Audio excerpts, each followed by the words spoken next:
इतना बड़ा माइंस चल रहा है। माइंस चलाने के लिए कानून होता है।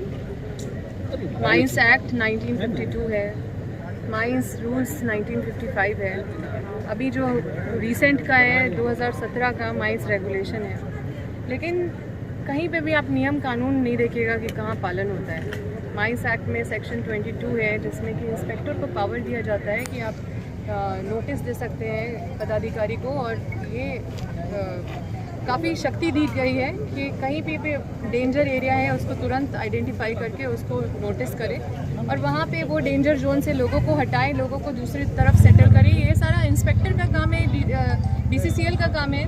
और सेक्शन 22 में ये प्रावधान है कि आप उनको वहाँ से शिफ्ट करें, और जहाँ पे डेंजर एरिया में अगर श्रमिक काम भी कर रहे हैं तो उनको वेतन पे देते हुए उनको कुछ दिन काम से वहाँ से हटा दें। लेकिन ये सब चीज़ का उल्लंघन हो रहा है। भारत सरकार का जो DGMS, जो मिनिस्ट्री ऑफ लेबर के अंदर जो इतना बड़ा संस्थान है, वो क्या काम कर रही है?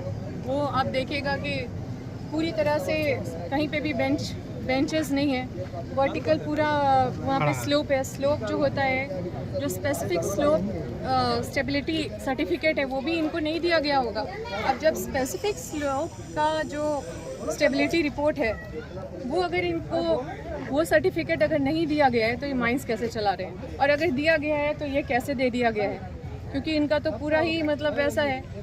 यहाँ पे जो माइंस सेफ्टी सर्टिफिकेट है वो इनको मिला है क्या? DGMS ने दिया है क्या? माइंस सेफ्टी जो रिपोर्ट है वो उनको मिला है क्या?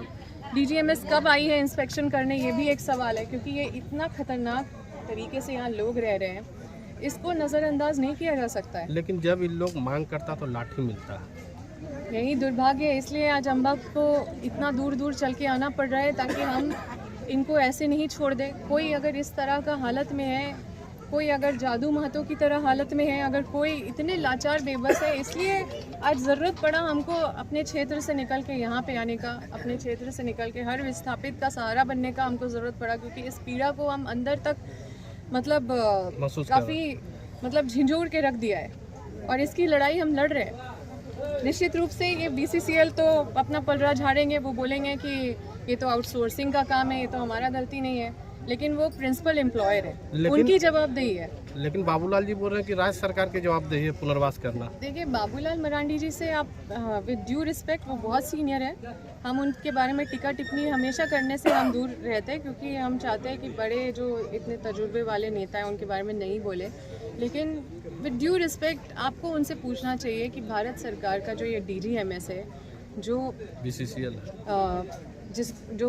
मतलब मिनिस्ट्री ऑफ लेबर के अंतर्गत एक बड़ा संस्थान है, वो क्या कर रही है? उनसे पूछिए ज़रा, कैसे वो सर्टिफिकेट दे दिए है? सेफ्टी सर्टिफिकेट तो उसी के तरफ से आता है ना।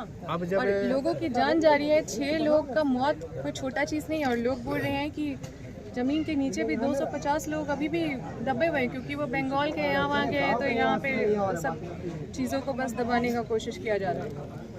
क्या इन लोगों का न्याय मिलेगा? इन लोगों की न्याय है कि एक सुरक्षित जगह पे पुनर्वास BCCL के सारे पदाधिकारी जो संलिप्त हैं इन सब चीज़ों में, जिनकी लापरवाही से ये सारा घटना हो रहा है, उनके ऊपर कल्पेबल होमिसाइड का केस होना चाहिए, क्योंकि ये लोग की वजह से लोगों की जान जा रही है और ये जानबूझ के ये मतलब लोगों को मौत पे ढकेल रहे हैं। तो क्या लगता है कि BCCL तब कार्रवाई करते जब कोई जमींदोज होता है, उसके बाद पुनर्वास करता है? देखिए, BCCL तो पूरी तरह से जिम्मेदार है, और अगर वो पलड़ा झाड़ने का कोशिश करेगी तो उनसे बस यही पूछना चाहिए कि क्या आप आउटसोर्सिंग के ऊपर बोलते हैं कि वो लोग कर रहे हैं या वो लोग की वजह से है, तो क्या इनके ऊपर ब्लैक लिस्टिंग का कोई प्रक्रिया आप चालू किए हैं? क्या इनके ऊपर कोई भी इस तरह का कार्रवाई की है? आगे ये नहीं हो, जैसे 6 लोग की जान गई है, ये छोटी बात नहीं है, और आगे ये चीज़ नहीं हो, इसके लिए क्या किया गया है? इसके लिए तुरंत क्या स्टेप उठाया गया है? अम्बे आउटसोर्सिंग का एक माइंस यहाँ चल रहा है अंगारपत्रा में, दूसरा माइंस चल रहा है BCCL ब्लॉक 2 में। क्या DGMS का ये फर्ज नहीं बनता है कि वहाँ पर भी जाकर वही तो बाबूलाल मरांडी से पूछिए कि भारत सरकार का ये मिनिस्ट्री ऑफ लेबर के तहत जो ये इतना बड़ा संस्थान है, उससे क्यों नहीं सवाल करते? मतलब आप जब सवाल करने पे आएंगे तो पॉलिटिकल, आप फेयर होइए। DGMS की इतनी बड़ी गलती आपको नहीं दिख रही है? वो तो बोल रहे कोयला चोरी राज्य सरकार के कारण हो रहा है, तो BCCL क्या कर रहा है? BCCL किसका है? केंद्र सरकार से जुड़ा हुआ है। BCCL के जो पदाधिकारी है वो कहाँ से उनका चयन होता है? राज्य सरकार से कि केंद्र सरकार से? और ये प्रोजेक्ट कहाँ से आता है?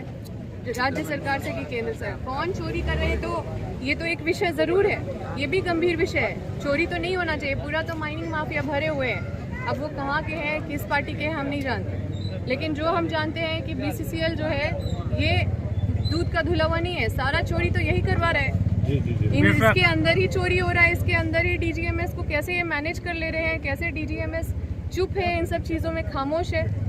इतना बड़ा मामला हो गया है, लोग की जान जा रही है और मतलब DGMS अभी भी खामोश है। तो ये तो एक प्रश्न चिन्ह नहीं है, ये तो सीधा सीधा आरोप है कि आप तो पूरा एकदम ये लोग को पूरा भ्रष्टाचार करने के लिए पूरा छूट दिए हुए हैं। तो क्या अम्बे के इस करतूत को लेकर बिगुल फूंक चुकी है? देखिए, हम हर गलत चीज़ के खिलाफ खड़े रहेंगे और ये जो BCCL है ये प्रिंसिपल एम्प्लॉयर है, इसके अंदर जो भी आउटसोर्सिंग आती है उसके बारे में क्या ही आप लोग सब जानते ही है सारा कहानी। लेकिन मेन जो है कर्ता धर्ता जो BCCL है उसको जो देखना चाहिए वो अपने जिम्मेदारी से पीछे है और सब पे कार्रवाई होना चाहिए, चाहे वो आउटसोर्सिंग कंपनी हो, चाहे BCCL के पदाधिकारी हो, और इन सबको जेल में डालना चाहिए। ये सब जेल जाने के योग्य हैं, ये लोग के ऊपर एकदम कड़ा केस बनना चाहिए। हम जैसा बोले कल्पेबल होमिसाइड का केस होना चाहिए। ये लोग आदमी को आदमी नहीं समझते हैं, यहाँ पे किसी का भी जान जा रहा है, इन बैठ के अपना AC रूम में अपना अच्छे से ये लोग पैसा गिन रहे हैं और अपना लाइफ कंफर्टेबल कर रहे हैं बस। हत्या या हादसा, इसको क्या मानते हैं? हत्या है, पूरी तरह से हत्या है।